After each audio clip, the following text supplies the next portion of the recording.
Olá! Hoje a gente vai mergulhar num conceito muito poderoso do Tiago Brunet, a oração inteligente. A premissa aqui é bem provocadora. Se os seus pedidos não estão sendo atendidos, principalmente quando o assunto é sucesso financeiro, carreira, resultados, talvez o problema não seja o que se pede, mas sim como se pede. Vamos entender essa estratégia. Vamos começar com uma situação que, acho que todo mundo já passou. Pedir algo com muita vontade, seja em oração, seja na vida, e simplesmente não receber. A fonte que a gente está analisando parte de uma pergunta bem básica. Por que isso acontece tanto? E aqui a gente já encontra a primeira grande pista. A sugestão é que o problema não está no pedido, nem na fonte do poder, mas na maneira como a gente faz esse pedido. Pedir mal parece ser a raiz de tudo. E essa ideia de pedir mal leva a gente para uma outra pista, deixada por aqueles que talvez tivessem um maior entendimento do assunto, os discípulos. A escolha que eles fizeram, ela revela o segredo. Agora, olha que interessante essa escolha deles. Eles viram milagres acontecendo o tempo todo, viram o poder em ação. Mas eles não pediram o poder, eles pediram o método, a conexão.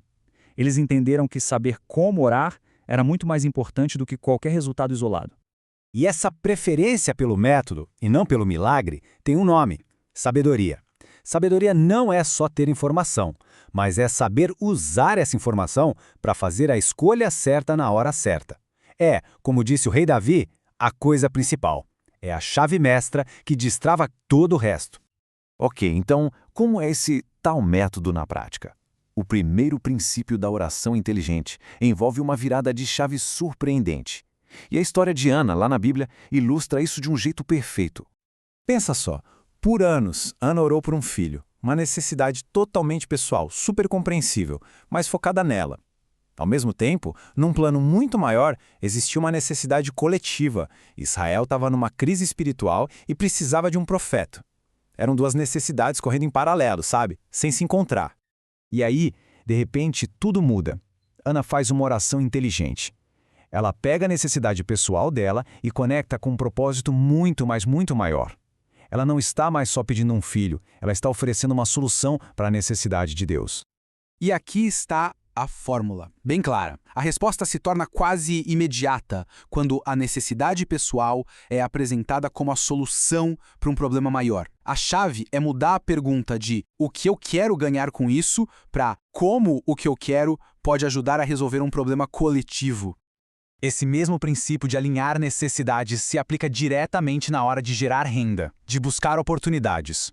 O segundo princípio é todo sobre isso. Mudar a abordagem de pedir valor para começar a oferecer valor. Então, o ponto crucial é esse. Em vez de se apresentar como um problema que precisa de ajuda, a abordagem inteligente é se apresentar como uma solução que gera valor. Ninguém quer contratar um problema. Todo mundo quer contratar uma solução. Essa mentalidade muda completamente o jogo na busca por renda. Esse testemunho pessoal da fonte que estamos analisando reforça muito a ideia. Ao focar em se tornar a solução para a falta de conhecimento das pessoas, as oportunidades começaram a aparecer sem que fosse preciso pedir. O valor oferecido simplesmente atraiu a demanda. Portanto, a mudança de mentalidade é sair do passivo e ir proativo. Em vez de ficar esperando por uma chance, a pessoa se torna a chance para os outros. É uma troca poderosa que funciona nos negócios, na carreira e em qualquer área da vida. E qual é o resultado final quando se aplica essa forma de pensar? O impacto, segundo a fonte, vai muito além do pessoal. Os resultados começam a falar por si só. O sucesso se torna a resposta definitiva. Assim como Samuel, o filho de Ana, se tornou o maior profeta de Israel e silenciou a rival dela, os resultados que surgem de uma oração inteligente se tornam a prova irrefutável. Eles respondem a críticas e desafios sem precisar de uma palavra.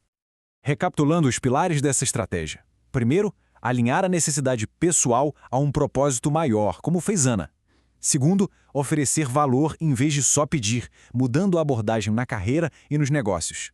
Terceiro, entender que o impacto da resposta deve beneficiar outros. E, acima de tudo, buscar a sabedoria, o método por trás do resultado. E sobre o impacto, tem um ponto fascinante. O princípio de alinhar e oferecer não se trata só de receber uma resposta. Segundo a fonte, trata-se de multiplicação.